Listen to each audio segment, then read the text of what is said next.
आपने हमें बजट अनुदान मांग संख्या 39 और 40 पर समय प्रदान करने के लिए धन्यवाद, आभार। सर्वप्रथम तो हम माननीय मुख्यमंत्री जी और उप मुख्यमंत्री जी का हृदय से आभार व्यक्त करते हैं कि आपने बजट में भीलवाड़ा को नगर परिषद को नगर निगम में क्रमोन्नत करने की घोषणा करी। और साथ ही धन्यवाद करना चाहेंगे माननीय मंत्री जी का भी, आपने ध्यानाकर्षण प्रस्ताव के दौरान भीलवाड़ा वासियों की तकलीफ को समझा और गांधी सागर के सौंदर्यीकरण हेतु बजट की उपलब्धता का ध्यान रखने का आश्वासन दिया। इसके लिए बहुत बहुत साधुवाद और आभार।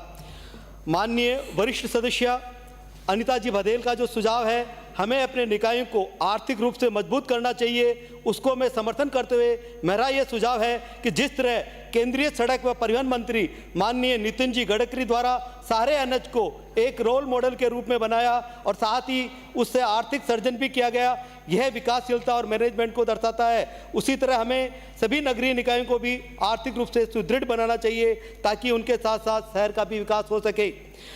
माननीय सभापति, आपके द्वारा मंत्री जी से हम निवेदन करते हैं कि देश की जीडीपी में टेक्सटाइल की अहम भूमिका है, जिसमें भीलवाड़ा का अहम योगदान है। इस हेतु मैं आपसे निवेदन करना चाहता हूं, आप भीलवाड़ा को कोटा और उदयपुर की तर्ज पर विकसित करें। माननीय भीलवाड़ा में सबसे बड़ी समस्या ट्रैफिक की है और अभी वर्तमान में एक ही अजमेर पुलिया है, वह भी काफ़ी वर्ष पूर्व निर्मित है। मेरे द्वारा अपने बजट पूर्व प्रस्ताव में भी यह निवेदन किया था।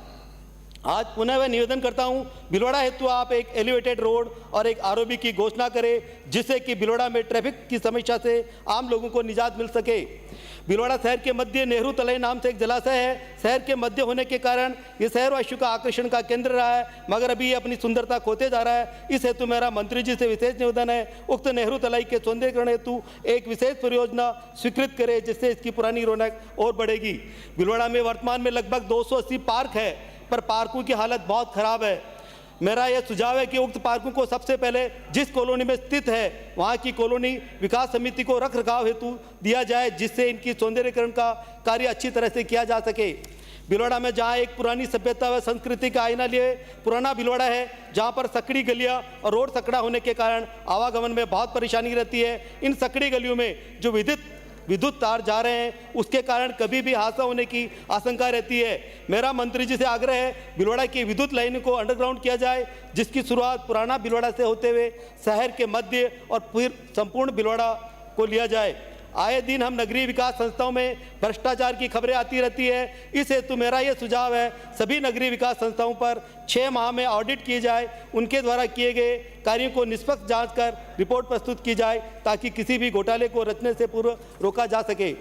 नगरीय निकायों में पट्टे की समस्या भी आम हो गई है। अधिकारी सरकारी शहर के संघ जैसे अभियान का इंतजार करते रहते हैं, कब सरकार उक्त अभियान चलाए और पट्टा देवे। भीलवाड़ा में भी योजनागत अंतर्गत और गैर योजना अंतर्गत क्षेत्रों के पट्टे व्यक्ति को नहीं मिल पा रहे हैं। भीलवाड़ा स्थित कॉलोनी जैसे आरके कॉलोनी, आरती विहार और कच्ची बस्ती आदि कॉलोनी और बस्ती में लोगों द्वारा कई वर्षों से पट्टे हेतु स्थानीय निकायों के चक्कर लगा रहे हैं। मेरा मंत्री जी को निवेदन है, अगर ये प्रक्रिया हमेशा सतत चले तो व्यक्ति बिना मानसिक परेशानी को पट्टे बनवा पाएगा। भीलवाड़ा एक विकासशील शहर है, जहां पर कचरे की समस्या बड़ी समस्या बनती जा रही है। भीलवाड़ा में कचरा निस्तारण हेतु कोई ठोस व्यवस्था नहीं है। वर्तमान में जो कीरखेड़ा स्थित जो डंपिंग यार्ड है, उसकी प्रोसेसिंग क्षमता मात्र 140 मीट्रिक टन है। उसके अनुपात में प्रतिदिन भीलवाड़ा में 180-200 मीट्रिक टन कचरा उठता है। यह स्थिति विगत 1 वर्ष से अधिक की है, जिस कारण कचरे का निस्तारण नहीं हो पा रहा है और कचरे का ढेर बनता जा रहा शहर, जिसके कारण आए दिन कचरा जलने की शिकायत के कारण वहां पर रहने वाले क्षेत्रवासियों और पास में स्थित मेडिकल कॉलेज के छात्रों और अध्यापकों को बहुत परेशानी होती है। इसलिए प्रोसेसिंग यूनिट की क्षमता को बढ़ाया जाना अति आवश्यक है। आज बहुत सी स्वायत्त संस्थाओं द्वारा कचरे से आमदनी उत्पन्न की जा रही है, जो कि शहर से उठने वाले कचरे का उपयोग कर आय अर्जन कर रही है। वर्तमान में भीलवाड़ा में जो प्रोसेसिंग यूनिट है, उसके कचरे द्वारा कोई आय अर्जन नहीं किया जा रहा है। अगर एक आय अर्जन संस्था वाली प्रोसेसिंग यूनिट की स्थापना की जाती है, तो ये कचरे की समस्या के साथ निज आय में भी बढ़ोतरी करेगा। इसके साथ मैं निवेदन करना चाहूँगा, भीलवाड़ा में कचरे को एकीकृत करने के लिए अन्य शहरों जैसे कॉम्प्रेसिव यूनिट नहीं है। भीलवाड़ा 2 भागों में बटा हुआ है। अगर भीलवाड़ा शहर है तो 2 कॉम्प्रेसिव यूनिट स्थापित की जाए, तो मेरा ये मानना है कि कचरे की समस्या का 80% हल हो जाएगा। यह न केवल भीलवाड़ा की सुंदरता को बढ़ाएगा, अपितु यह भीलवाड़ा शहरवासियों को भी कचरे की समस्या से आज़ादी देगा। आज जल मानव जीवन हो या उद्योग हेतु वरदान है। अगर आपके पास पर्याप्त जल है, तो आपके शहर में उद्योग धंधों के साथ साथ शहर का भी विकास होगा। वर्तमान में भिलवाड़ा में एसटीपी प्लांट से 30 एमएलटी जल शुद्ध कर व्यर्थी नदियों में बहाया जा रहा है, जिसका कारण मात्र यह है कि नगर परिषद द्वारा अभी तक कोई अनुबंध नहीं किया गया। अगर परिषद कम रेट में भी स्थानीय बड़ी इकाइयों या हिंदुस्तान जिंक जैसी इकाइयों को भी पानी की सप्लाई करे तो यह बहुत बड़ा आय अर्जन का सूत्र बन सकता है।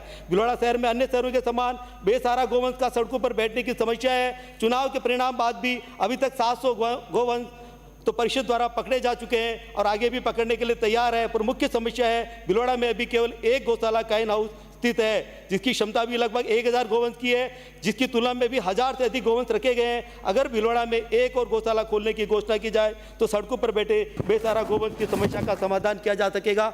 एक न्यास की जमीन पर अतिक्रमण की खबरें भी आम है। यह अतिक्रमण एक परेशानी के सबब बनती जा रही है। मेरे विचार से अतिक्रमण शुरू होने के समय ही अगर अतिक्रमण निरोधक दल द्वारा संबंधित विभागीय अधिकारियों द्वारा अगर तत्काल उसको हटा दिया जाता है तो अतिक्रमियों द्वारा तार फेंसिंग, बाउंड्री वाल, मकान निर्माण आदि करने का मौका नहीं मिलेगा।